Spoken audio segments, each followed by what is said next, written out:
I had been looking forward to our 7th anniversary for weeks. 7 years of shared memories, laughter, challenges, and triumphs. I thought our relationship was strong, grounded in trust and love. But that anticipation came crashing down the night I stumbled upon the truth. My name is Ryan, and my wife, Jessica, the woman I had shared nearly a decade of my life with, was hiding something from me. A series of messages from another man. I remember the moment vividly. It was late at night, and I had gone to check my phone for a reminder about the dinner reservations I had made. That's when I noticed her phone buzzing on the counter. Normally, I wouldn't have looked, respecting her privacy as she had always respected mine. But something in my gut urged me to glance at the screen. The messages were brief, casual at first, but then more personal, more intimate. Flirtation, teasing, and an ease in communication that went far beyond ordinary friendship. I felt a pit form in my stomach. How long had this been going on? How many messages, how many secret conversations had I been blind to? My mind raced, trying to reconcile the woman I thought I knew with the one who had been secretly engaging with someone else. Every shared laugh, every quiet night together, every "I love you" felt suddenly hollow. Betrayal, I realized, had been quietly creeping into our lives, camouflaged behind familiarity and routine. I didn't confront her immediately. My emotions were too raw, too unstable. Instead, I started documenting everything. I traced the conversations, noted the frequency, and gathered every detail I could find.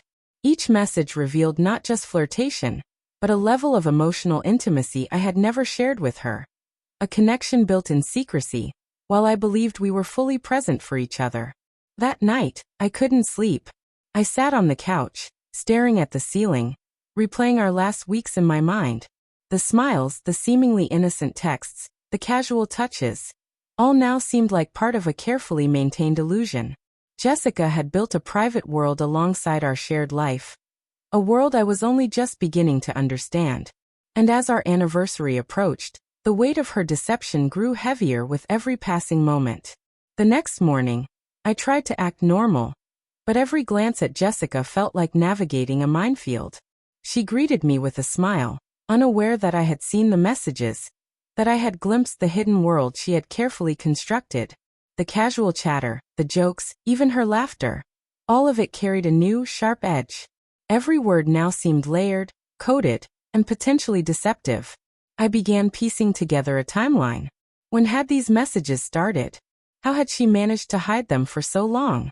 Each revelation made the betrayal feel deeper, more calculated. It wasn't just a momentary lapse or an innocent friendship. This had been ongoing, carefully concealed, and emotionally significant. She had not only broken my trust, but had done so in a way that allowed her to maintain the illusion of normalcy. I didn't confront her yet. Instead, I focused on observation. I watched her interactions, her phone habits, her subtle defenses. Each small lie, each evasive glance, confirmed what I already suspected. She had underestimated me, assuming that her secrecy was safe, that I would never notice the hidden threads woven into our life together. But the truth always has a way of surfacing, and I was ready to meet it head-on. That evening, I asked her to sit down with me. The kids were at their grandparents', the house quiet except for the hum of the refrigerator. I placed the phone, carefully documented, on the table. I didn't yell, I didn't accuse immediately. I let the silence do part of the work. Jessica's eyes flicked to the screen, then back to me. Her confidence faltered, her smile wavered. I could see the moment she realized that the hidden world she had created could no longer exist in secret. "You've been hiding this from me," I said calmly, voice steady but firm. "I know about the messages, about the conversations, about the emotional intimacy you've shared with him." She opened her mouth, tried to speak, but words failed her. For the first time in years, she was caught without a safety net, without excuses, without the ability to deflect responsibility. The reality of her actions, and the betrayal it represented, was finally in front of her, undeniable. The confrontation that followed was intense, but I kept my composure. I let the evidence speak, allowing the truth to resonate without added theatrics. Each message, each secret exchange, reflected her choices and the deliberate concealment of an emotional bond with another man. It was no longer about suspicion or doubt. It was about undeniable proof of betrayal. Jessica's reaction was a mixture of shock, fear, and shame.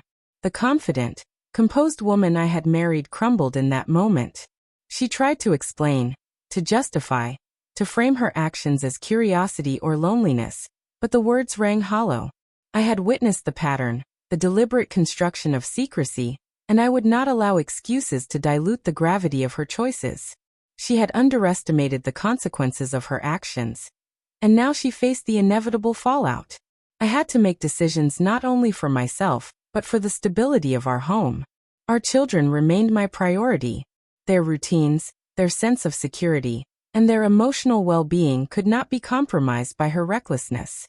I established clear boundaries, spaces, responsibilities, and accountability. She would face the consequences of her deception, and the path forward would be defined not by her desires, but by responsibility and truth. In the quiet moments after the confrontation, I reflected on the depth of trust and the fragility of relationships. 7 years of life together had been built on shared experiences and mutual reliance. Yet even the strongest bonds can be fractured by secrecy and emotional betrayal. I realized that moving forward required clarity, honesty, and a steadfast commitment to protecting what truly mattered: the children and the integrity of the life we had built together. As the days passed, Jessica faced the repercussions of her choices.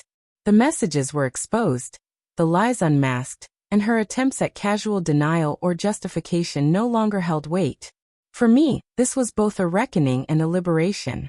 The veil had been lifted. I had confronted the betrayal directly, protected my family, and reclaimed control over the life she had attempted to manipulate. The anniversary that once promised celebration had become a moment of truth, a turning point that revealed not only the depth of deception, but also the strength required to face it and move forward with integrity.